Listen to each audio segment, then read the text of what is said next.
Jago.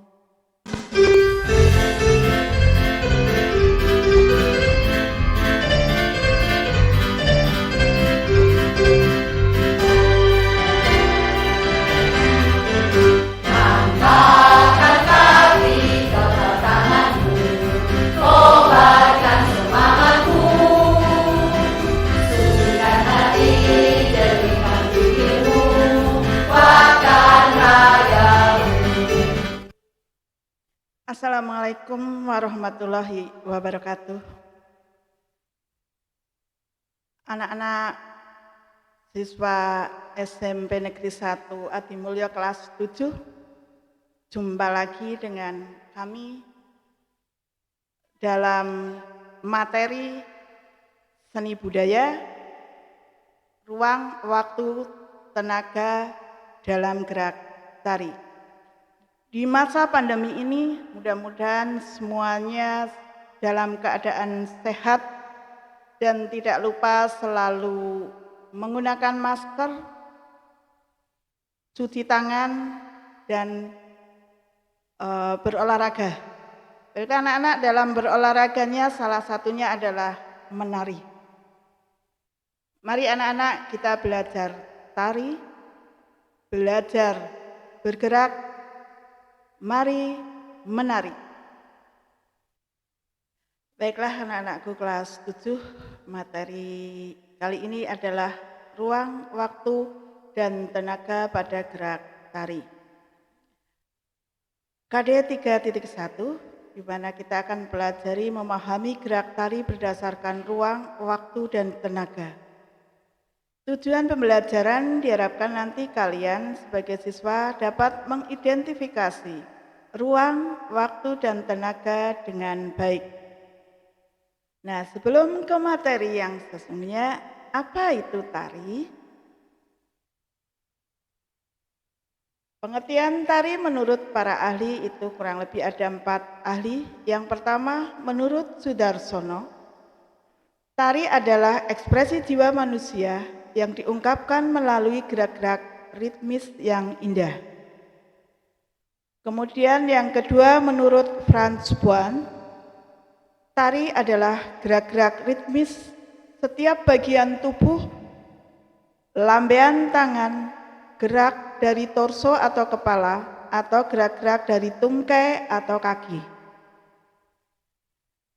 Menurut Suryadiningrat, tari itu adalah gerak tubuh manusia yang disusun sedemikian rupa untuk diselaraskan dengan irama musik serta memiliki maksud tertentu.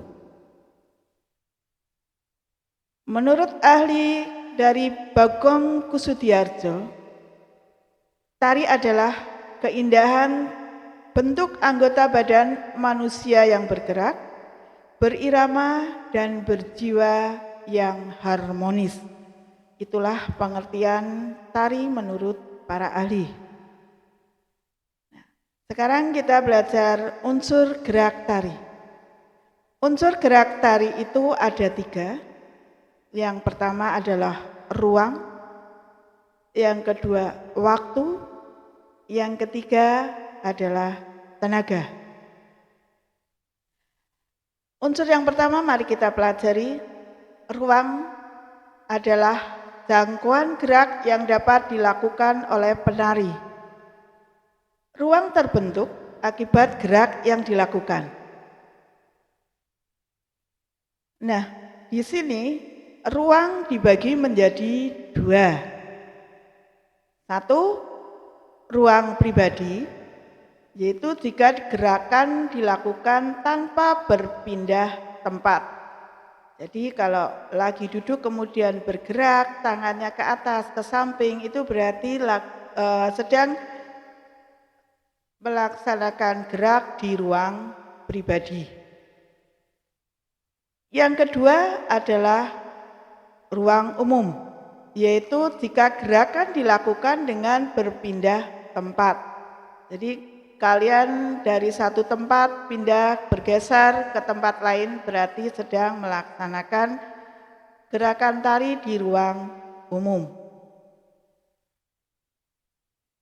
Dalam penjabarannya, elemen dasar ruang misalnya seperti posisi, yaitu arah dalam gerak tari yang arahnya berhadapan, dan juga arah gerak. Jadi bisa bergerak ke depan muka, ke belakang, kemudian ke sudut kanan, sudut kiri, dan samping kanan serta samping kiri.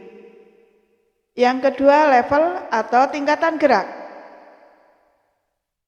Yang ketiga, jangkauan dari gerak penari. Sehingga apa hubungan antara gerak dengan ruang? Adalah suatu gerak tidak akan lahir tanpa adanya ruang.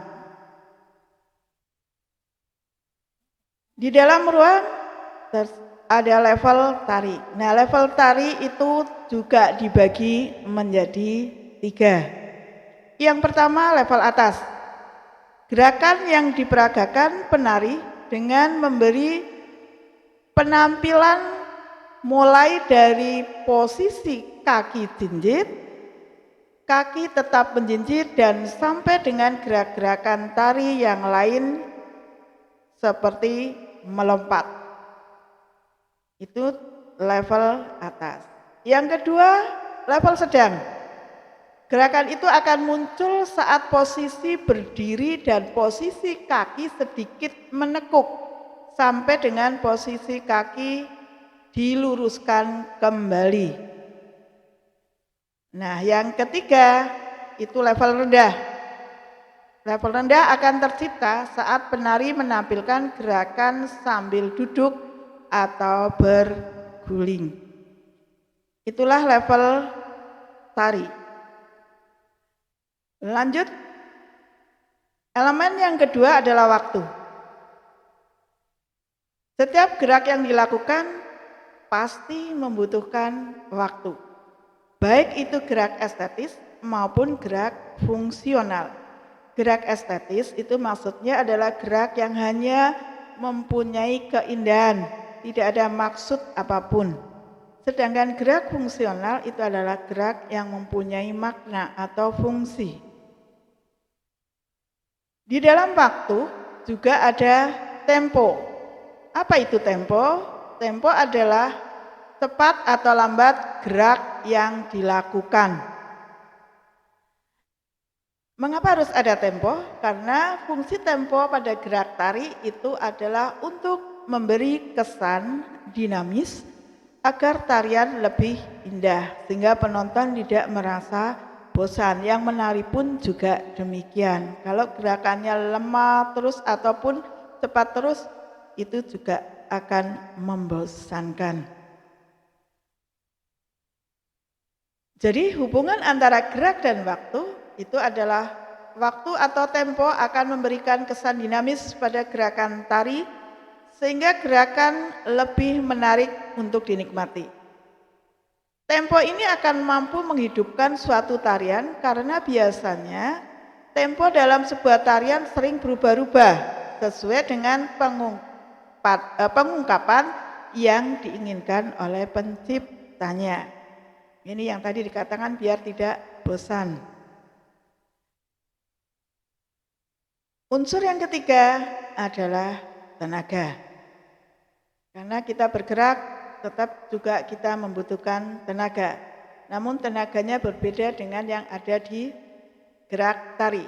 Sehingga di situ tertulis penggunaan tenaga dalam gerak tari itu meliputi yang pertama intensitas. Itu berkaitan dengan kuantitas tenaga dalam tarian yang menghasilkan tingkat ketegangan gerak. Yang kedua, aksen. Itu akan muncul ketika gerakan dilakukan secara tiba-tiba dan kontras. Yang ketiga, kualitas. Itu berkaitan dengan cara penggunaan atau penyaluran tenaga. Jika gerak yang dilakukan memiliki intensitas tinggi, tentu saja memerlukan tenaga yang kuat dan sebaliknya. Gerak dengan intensitas rendah memerlukan tenaga yang lemah atau sedikit dan begitu juga sebaliknya. Nah, perhatikan contoh beberapa gerak yang memerlukan tenaga yang berbeda berikut ini. Yang pertama, gerak dengan tenaga ringan. Jadi kedua tangan digerakkan ke samping kanan dan kiri. Tidak ada tenaga yang kuat, ringan sekali. Kemudian juga diputar ke kanan maupun ke kiri. Diputar itu pokoknya tidak membutuhkan tenaga yang kuat. Berikutnya itu gerakan dengan tenaga kuat. Misalnya dengan kakinya diangkat. Itu yang digambar adalah mengangkat kaki kanan. Kemudian selain itu juga dengan kedua kaki jinjit. Itu memerlukan tenaga yang kuat. Nah, itulah 3 unsur yang ada dalam gerak tari. Fungsi tenaga dalam elemen tari itu karena tanpa tenaga tidak mungkin dapat dihasilkan gerak yang baik. Karena tenaga memerlukan kekuatan yang nantinya akan pertama mengawali. Awal gerak sesuai dengan karakter gerak itu mulai dari kekuatan penuh, lembut, ringan, dan siap berpose di tempat. Kemudian fungsi yang kedua akan mengendalikan, artinya sebagai pengatur gerak. Penari akan mengatur tenaganya dari awal hingga selesai. Jangan sampai nanti di tengah-tengah masih menari itu tenaganya sudah berkurang. Yang ketiga akan menghentikan gerak sebagai penutup. Penari menutup tarian dengan tenaga yang tersisa dan tidak terkesan terenggah-enggah atau kelelahan, sehingga akan mengesankan. Nah, inilah contoh elemen tari. Yang di sebelah kiri ragam gerak tari yang membentuk garis lengkung. Karena garis lengkung gerak menggunakan garis lengkung akan memberikan makna kedinamisan dan keberlanjutan. Yang di sebelahnya kanan itu adalah penari diangkat ke atas. Dapat memberi kesan pada tenaga yang digunakan lebih kuat. Karena gerak yang dilakukan merupakan simbolik dari gerak orang yang terbang. Gerak tari dengan kesan tenaga kuat dan kesan ruang yang lurus itu ditunjukkan pada gambar di samping.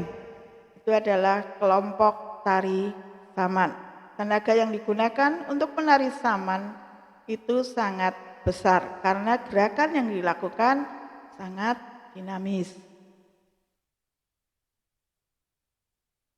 Kesimpulannya, dalam ruang gerak dan tari, berdasarkan materi yang telah dijelaskan, dapat disimpulkan bahwa gerak tari itu terdiri dari ruang, waktu, dan tenaga yang dapat dideskripsikan secara singkat sebagai berikut.